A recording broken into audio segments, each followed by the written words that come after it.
ይህን ቻናል ሰብስክራይብ አድርጉ። ወዳችሁ በህይወታችን ውስጥ የምንፈራ ነገሮች ወደ ስኬታችን በር የሚወስደን ቢሆንስ ብለን ማሰብ አለብን። ለምን ትልልቅ ስኬቶች የሚያገኙ ትልልቅ ውጤቶች የሚያገኙ ሰዎች ደፋር ስለሆኑ ነው።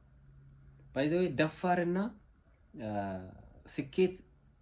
ስኬት ራሱ ለደፋሮች ነው የምትገባው። ደፋር ካልሆንክ ባይዘው ምንም ያን ያክል ውጤት ማግኘት አትችልም። ስለዚህ በህይወታችን ደፋር መሆን እኔ ሁሌ የሚያነቃቃኝ አንድ ሰው አለ። ስለ ድፍረት ሳወራ ሁሌ የሚያነቃቃኝ በጣም ጀግና ለኔ እስካሁን እንደዛ አይነት ጀግና አላየሁም። ማም ብላችሁ ጥሩ ነው።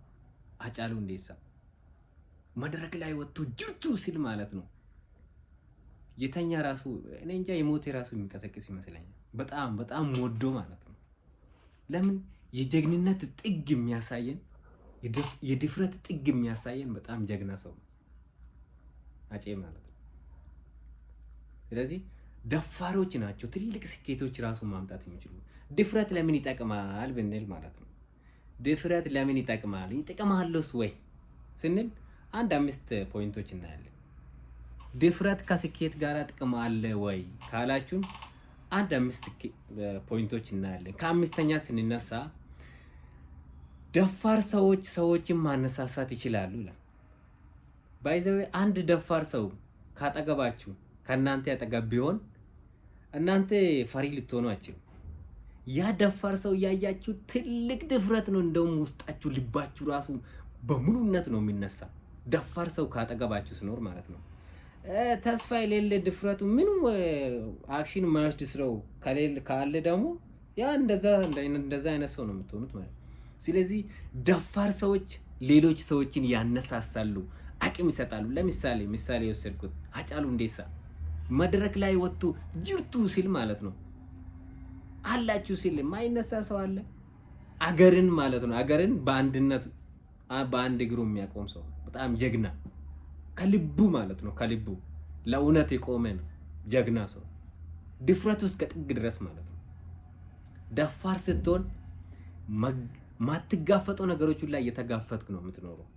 ለምን በልብ ሙሉነት ስለምትጓዝ ማለት ነው። ስለዚህ ደፋር ሰዎች አንደኛ ጥቅሙ ሰዎችን ማነሳሳት ይችላሉ፣ ለስኬትም ማነሳሳት ይችላሉ ማለት ነው። እንደ ምሳሌ አርግቴ ነው እሱ የምትንቀሳቀሰው። ሌላ ደግሞ ትልቅ ውጤት እንድታመጣ በህይወት ላይ በስኬት ላይ ትልቅ ውጤት እንድታመጣ ያገፋፋል። ምን ድፍረት ትልቅ ውጤት እንድታመጣ ፈሪ ሰው ውጤት ሊያመጣ አይችልም። ደፋር ሰዎች ደግሞ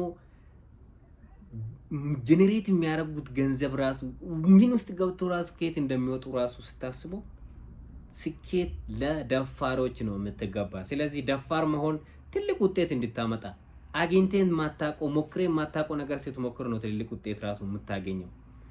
ሌላ ከምቾት ቀጠና ያስወጣል። ምን ደፋር ሆነ ምቾት ቀጠና አትወድም። ባይዘይ ትንንሽ ነገሮች አይመቹም ለአንተ ምቹ አይደለም። ትንንሽ ነገሮች ትልልቅ ነገሮች ነው የምትመኘው። ትልልቅ ነገሮች ስትመኝ ደግሞ ያ ትልልቅ ነገሮች የተመኘከው ነገሮችን ለማግኘት ስትል ምን ታደርጋለህ? ከምቾት ቀጠና ትወጣለህ። ሁሌ ስራ ላይ ነው፣ ሁሌ በቃ አንተ ጥሴ መውጣት ላይ ነው ሁሌ የሚታረገው እንጂ ምቾት ተመቻችተ እንደመተኛት አያረጉም። ደፋር ሰዎች እንደዛ አይነት ነገሮች አያረጉም። በራስ መተማመን ያሳድጋል። ደፋር ስለሆነ ደፋርና ጭስ መውጫና አጣም ይባላል። ለምን ደፋር ስለሆንክ ምንም ውስጥ ገብተህ ምንም ታወጣለህ። በራስ መተማመን ሙሉ ነው የተገኘበት በልበ ሙሉነት ነው የምትገኘው። ደፋር ስትሆን በስኬት ላይ ደፋር መሆን አለብሽ። ሌላ ደግሞ ደፋሮች እድል ያገኛሉ ይላል። ይሄ ነው ደግሞ ትልቁ ነገር ይሄ ነው። ደፋሮች ምንም ውስጥ ስለሚገቡ እድል ያገኛሉ። ፈሪ ባይዘው እድል ራሱ ያመልጣል። ፈሪ ምንም ቢያክል እድል ቢያገኝ ያ እድል መጠቀም አይችልም። ለምን? ፈሪ ስለሆነ ይፈራል። ከስር ይሁን አገኝ ይሁን ይላል። እንዴ ሲሉ ያ እድሉን አምልጦ ሄዷል። ደፋርስ ይገባበታል፣ የሚገርም ውጤት ይዞ ይወጣል። ስለዚህ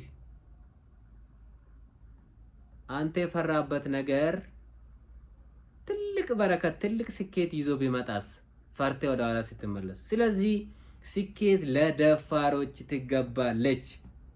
ወዳጄ ይሄን አይተህ ፈሪ መሆን የለብህ። በእውነት ፍርሃት ወደ ኋላ ያስቀራል።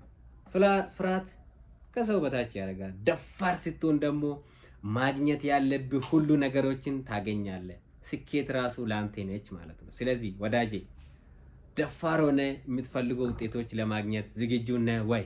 ዝግጁ ከሆንክ ቴክስት ላይ አዎ ዝግጁ ነኝ፣ የሚፈልገው ነገር ለማግኘት ሁሌ ደፋር ነኝ፣ ሁሌ ዝግጁ ነኝ ብለህ ቴክስት አድርጉልኝ። ይሄንን ቻናል ሰብስክራይብ አድርጉ። ወዳችኋለሁ። አመሰግናለሁ። ሌላ ደግሞ ከዚህ በኋላ እንዲሰራላችሁ የምትፈልጉ ነገሮችን ቴክስት ላይ ጻፉልኝ።